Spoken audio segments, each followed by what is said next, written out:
This is a science mission on par with Apollo missions, Space Shuttle, International Space Station, and Hubble missions. For nearly 2 decades, thousands of people around the world, many spending their entire careers, built the James Webb Space Telescope.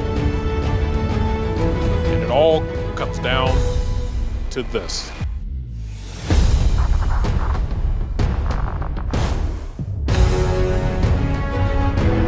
Once we launch the James Webb Space Telescope, there are no second chances.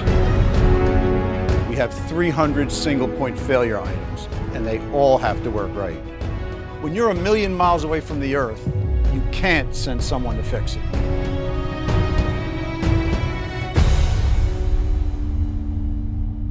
We've never put a telescope this large in space.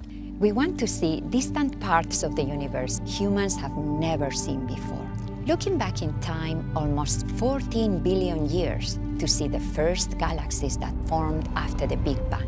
And we want to search for the building blocks of life in the atmospheres of planets orbiting distant stars. To unfold the history of the universe, we must first unfold this telescope. This is the largest primary mirror, the largest sun shield, and the most powerful space telescope ever built. And yet, this large telescope needs to fit inside a 5.4-meter diameter rocket fairing. That's the largest fairing size available on any rocket, and it's the fairing size on our ride to space. The Ariane 5, provided by the European Space Agency, is one of the world's most powerful rockets. To cheat the fairing size limit, we built Webb to fold, like origami, to fit inside the rocket fairing. And this brings us to our most challenging part of this mission, unfolding it in space. This thing got... Think of what you're doing.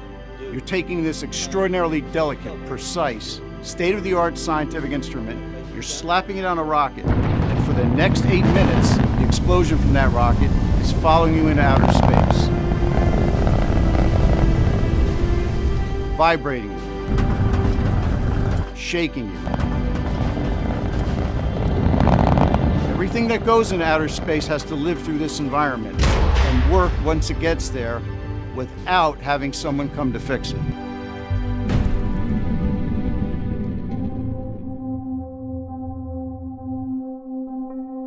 Weeks. That's how long it will take to fully deploy the Webb telescope.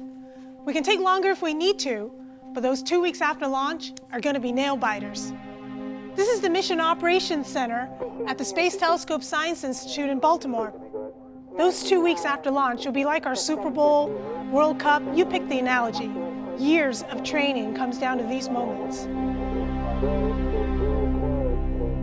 The Webb Observatory has 50 major deployments, 50 depending on how you categorize them, and 178 release mechanisms must work to deploy those 50 parts.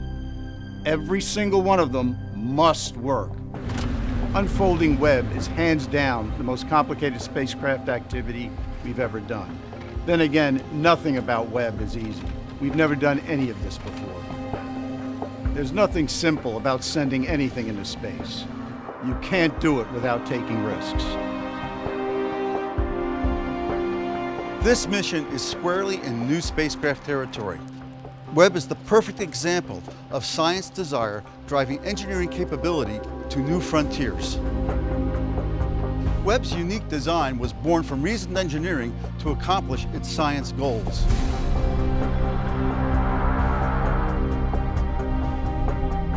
Here's the plan. Shortly after launch, we unfold Webb's solar panel for power and our Huygens antenna for communication. About 12 hours later, we have an important engine firing that sends Webb on the proper course towards its orbital destination, about 1,000,000 miles away. That's where Webb will do its science. Webb will be moving so fast, it passes the moon's orbit in 1.5 days, half the time it took Apollo astronauts to reach lunar orbit. First, we lower the sunshield pallet. Then raise Webb's primary mirror and instruments away from the sunshield.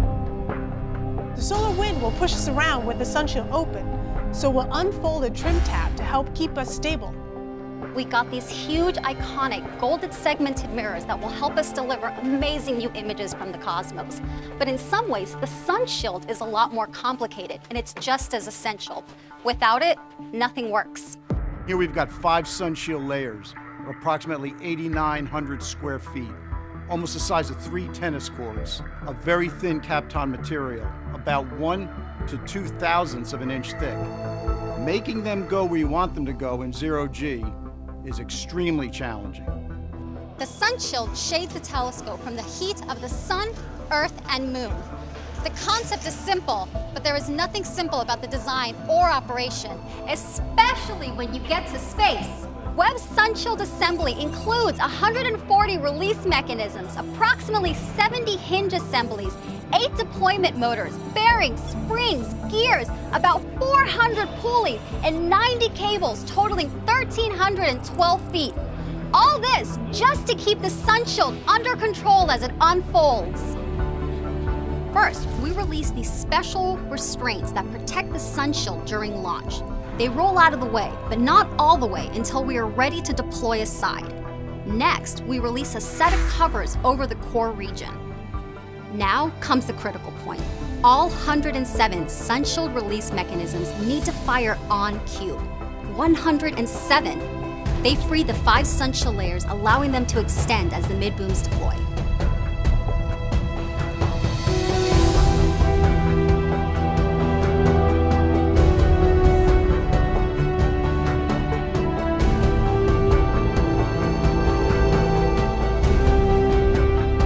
Sun shield fully deployed, we start setting up the optics.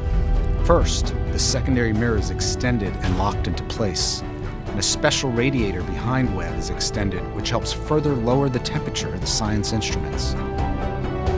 Finally, we open the primary mirror's wings and lock them in place. With that done, Webb is in its final configuration, but we're not done yet. After 47 deployments, and accomplishing the hardest spacecraft unfolding NASA has ever done, Webb still won't be ready for science. While the instruments cool, we'll control motors behind each of Webb's 18 mirror segments, a secondary mirror, and the fine steering mirror located inside the center of the primary mirror. We'll precisely align the mirror segments to form a perfect mirror. Then, Webb will be ready to explore the cosmos.